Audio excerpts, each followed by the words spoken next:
Hello दोस्तों, मैं गोविंद राजपूत आपके अपने YouTube channel educational and spiritual knowledge पर आपका स्वागत करता हूं। दोस्तों, आज की वीडियो हम जानेंगे पढ़ो तो ऐसे पढ़ो इस बुक के विषय में। इसको लिखा है डॉक्टर विजय अग्रवाल ने। मतलब किस तरह से परीक्षा के दिनों में स्टडी की जाए कि हमें सारा सब कुछ याद रहे, किस तरह से अच्छे से स्टडी की जाए।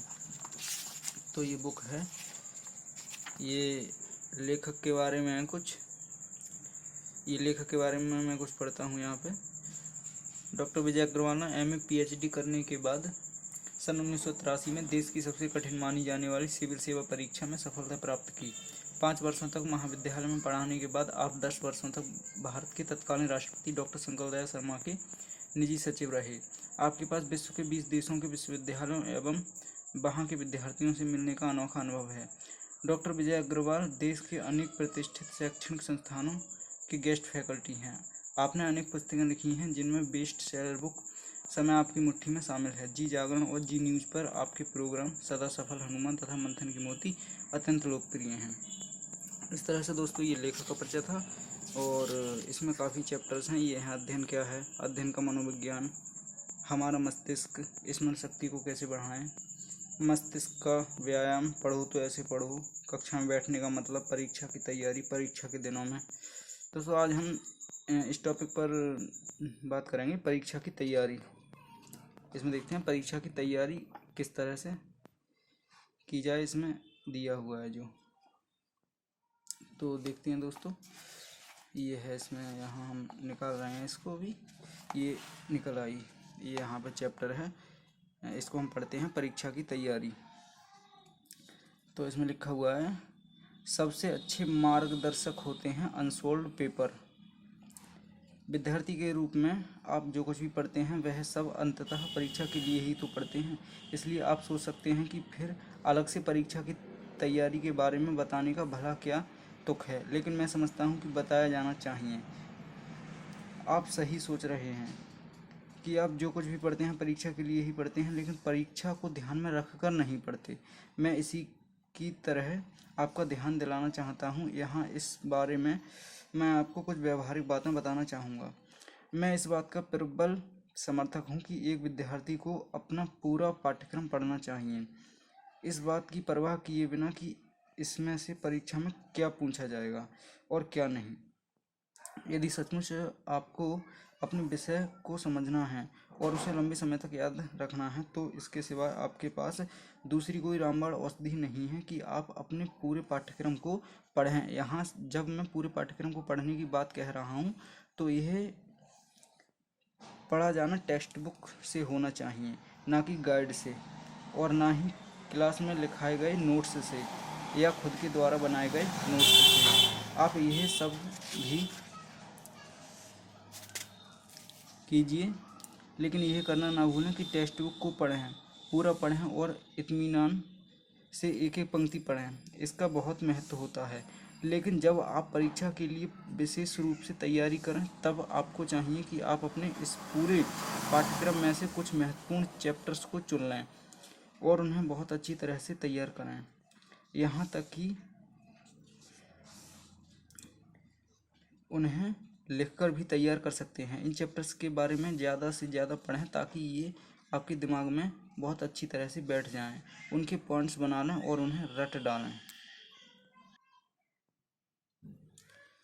पॉइंट्स बना लेने से सबसे बड़ा फ़ायदा ये होता है कि परीक्षा में जल्दी जल्दी लिखने के दौरान आप बहुत ज़्यादा चीज़ें नहीं भूलेंगे। पॉइंट्स के ज़रिए याद की गई बातों को पकड़े रहने में ज़्यादा आसानी होती है। अब आपके सामने एक व्यवहारिक परेशानी यही हो सकती है कि पूरे पाठ्यक्रम में से महत्वपूर्ण अध्यायों का चयन कैसे करें।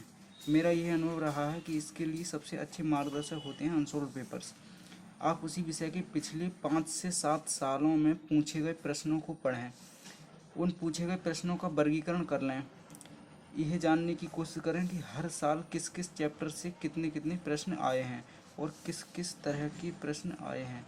इस प्रकार का वर्गीकरण करने से आपके दिमाग में यह बात बहुत स्पष्ट हो जाएगी कि परीक्षा की दृष्टि से कौन से अध्याय महत्वपूर्ण हैं।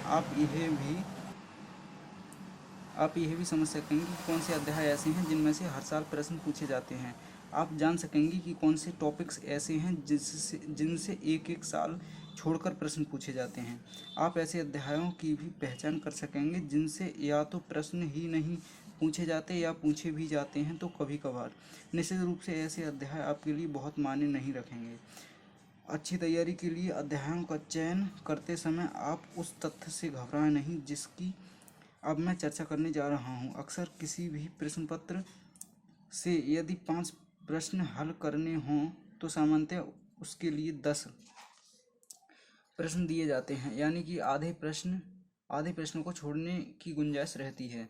जब आप अनसोल्व पेपर पढ़ेंगे तब आप इस चक्कर में मत पड़िए कि आपसे 10 प्रश्न हल हो रहे हैं कि नहीं।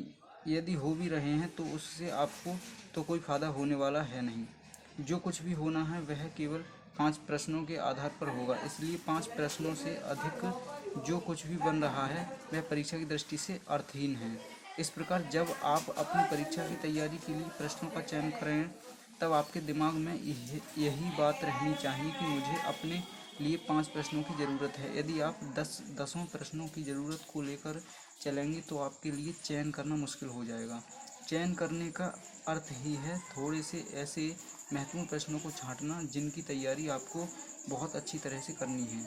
यदि इन छांटे गए प्रश्नों में से ही परीक्षा में प्रश्न आ गए तो आपके प्राप्तांक बढ़ जाएंगे। वस्तुतः चयनात्मक अध्ययन का मूल उद्देश्य यह नहीं होता कि हम जितने प्रश्नों का चयन करेंगे उन्हीं में से प्रश्न पूछे जाएंगे और हम उन्हीं में से बनाएंगे। इसका मुख्य उद्देश्य यह होता है कि यदि इनमें से 2-3 प्रश्न भी पूछ लिए गए तो उनके उत्तर हम बहुत अच्छी तरह देकर अपने नंबरों का टोटल बढ़ा लेंगे। लेकिन इसके साथ ही मैं यह हिदायत भी देना चाहूँगा कि आप पूरी तरह से चयनात्मक अध्ययन पर ही निर्भर ना रहें। आपको अपने संपूर्ण पाठ्यक्रम में से परीक्षा की तैयारी किस तरह करनी चाहिए इसकी योजना आप इस प्रकार बना सकते हैं। टेक्स्ट बुक को पूरी तरह पढ़ें। अनसोल्ड पेपर का सहारा लेकर आप चाहें तो 1/3 पाठ्यक्रम को बिल्कुल छोड़ दें, लेकिन ध्यान रखें कि इसे 1-2 बार पूरी तरह पढ़ना ही है। हाँ, इसे याद नहीं करना है। पूरे पाठ्यक्रम से लगभग 15 टॉपिक्स ऐसे निकालें जिनकी परीक्षा में पूछे जाने की सबसे अधिक संभावना है। इसे लिखकर तैयार कर लें। प्रतिशत की दृष्टि से यह पूरे पाठ्यक्रम का 15 से 20% होगा। ठीक इसी तरह लगभग 15 टॉपिक्स ऐसे निकालें जिन्हें आप अच्छे से पढ़ेंगे, याद करेंगे, लेकिन लिखकर नहीं। यदि आप इन्हें भी लिखकर याद करना चाह रहे हैं तो कोई बुरी बात नहीं है, लेकिन यदि आप चाहें तो ऐसा नहीं भी कर सकते हैं। यह आपके द्वितीय श्रेणी का चयन रहेगा। यह भी आपके पूरे पाठ्यक्रम का 15 से 20% होगा। शेष पाठ्यक्रम को सामान्य रूप से पढ़ें। इसके बारे में हल्की फुल्की जानकारी ही पर्याप्त होगी। इसे आप स्टेपनी भी कह सकते हैं। यह एक प्रकार से सुरक्षा का काम करेगी। खुदा न खास्ता ऐसा हो जाए कि अच्छे से तैयार किए गए प्रश्न नहीं आए तो प्रश्न छोड़ना ना पड़े। इसके लिए यह व्यवस्था करनी पड़ती है। मैं समझता हूँ कि इस पद्धति का सहारा लेकर आप अपनी परीक्षा की बहुत अच्छी तैयारी कर सकते हैं। मैं एक बार फिर से दोहराना चाहूँगा कि पढ़ना अलग बात है, लेकिन परीक्षा को ध्यान में रखकर विशेष तैयारी करना अलग बात है। मुझे लगता है कि परीक्षा की विशेष तैयारी की जानी चाहिए। इस तरह से दोस्तों ये पढ़ो तो ऐसे पढ़ो इस बुक का परीक्षा की तैयारी कैसे करें ये टॉपिक था, और इस तरह से सारे टॉपिक डालता रहूँगा मैं इसी तरह से। और परीक्षा की दृष्टि से, तैयारी करने की दृष्टि से ये बहुत अच्छा वे है पढ़ाई करने का। तो मिलते हैं दोस्तों नेक्स्ट वीडियो में, तब तक के लिए बाय बाय।